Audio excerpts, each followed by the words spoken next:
Okay, in this video I got the three GX56 King G-Shocks and also a whole bunch of other G-Shock models just to give you kind of a comparison for the size and look and feel of these that help you make a decision whether this thing might be too big for you. Yeah, so here we go. We have the three King G-Shocks, which in the video review I did of the gold 1B, I showed these three together pretty much. And now it's time to see these compared to a bunch of other G-Shocks. First up is the GW7900B. Let's see here. Get a wrist shot too as well. My wrist's about 6.5 inches. Not too big. And this one, you can see there on the wrist, it's a pretty good size. There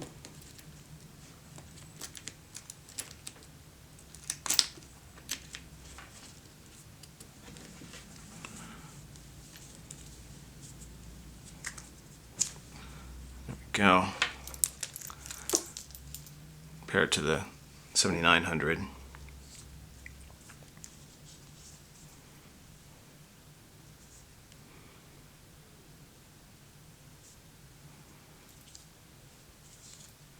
So pretty much dwarfs just about any other G-Shock. The 7900 is a very large model, but really it's not that big. It just has a large feel. But the King G-Shock is just obviously the best at that.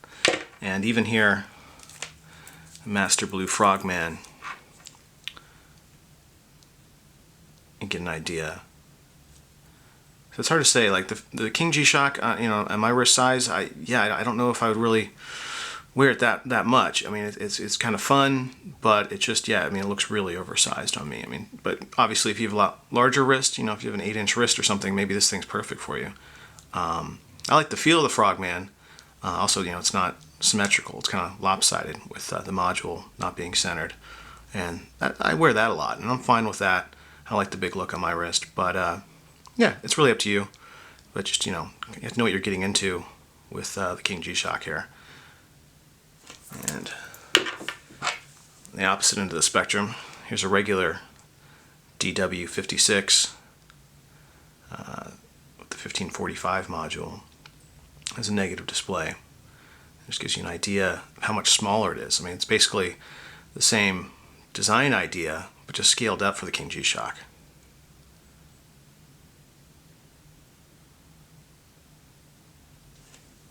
You can see the thickness here. It's pretty dramatically different. So the King G-Shock, it's not going to do so well under long sleeves for most anyone, unless the sleeve is larger. It's something really to think about. The smaller DW56 obviously is the best at that. It's nice, the classic look, original form factor, but just the thinner original design. It's a lot easier to get by with.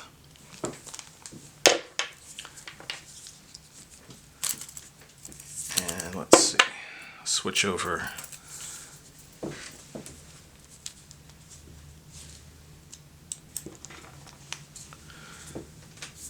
to the GX56 1A DR.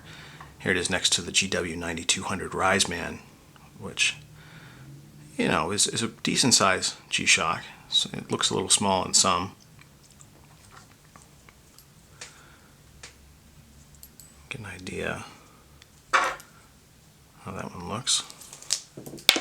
And here's the classic, an older DW6900, which is another bulky G-Shock. Again, it's just pretty well dwarfed by the King G-Shock.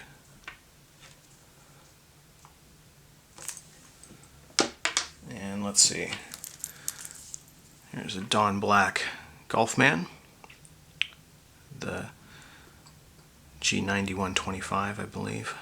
It's the non-atomic Gulfman, but it has the same form factor as the atomic Gulfman. So, it gives you an idea. books next to it. And good old Mudman. This one's kind of a custom one. It's the Atomic GW9000 module. And again, you can see it's a good bit smaller, pretty much in every way. So yeah.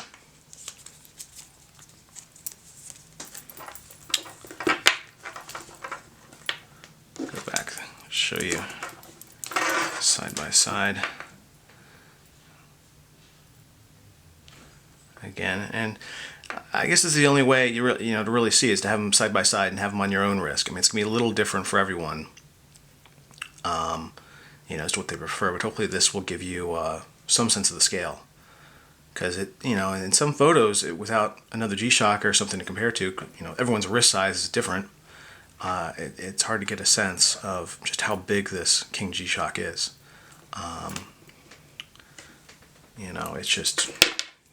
It really is huge. And so that's the only complaint you can have.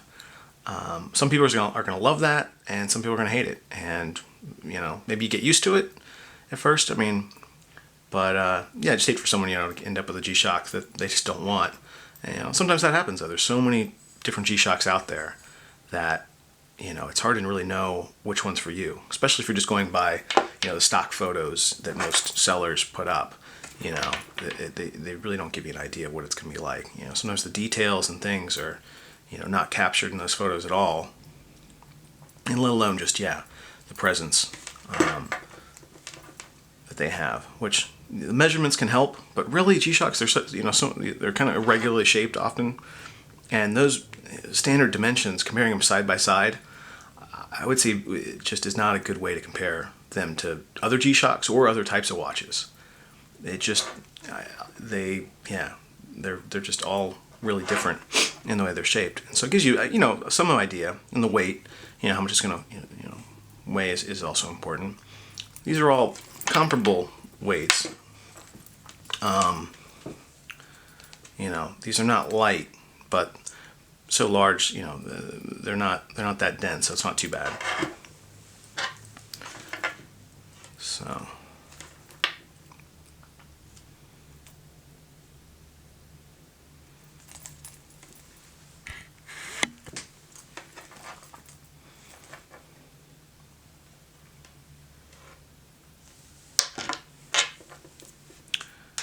back to the good old GX56 B. It's kind of a custom one there. I put on a resin strap.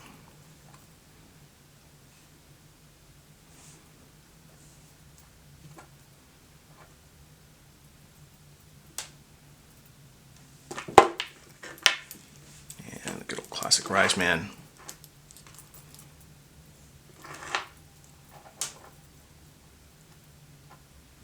So there we go. Hopefully that's somewhat helpful. It's hard to really, know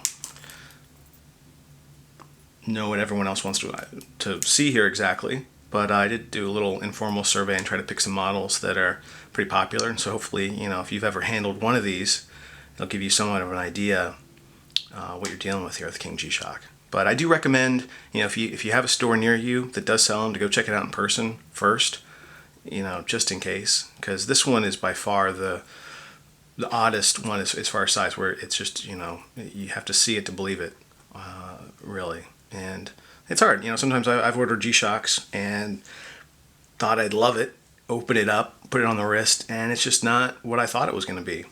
So I think these videos are the best way I know of to get a feel for it, and so that's why I try to do them, as well as I can for you guys out there. So let me know if you have any feedback or anything, any suggestions, anything else you'd like to see, and if I can, I'll try to shoot another one here. But yeah, thanks for watching.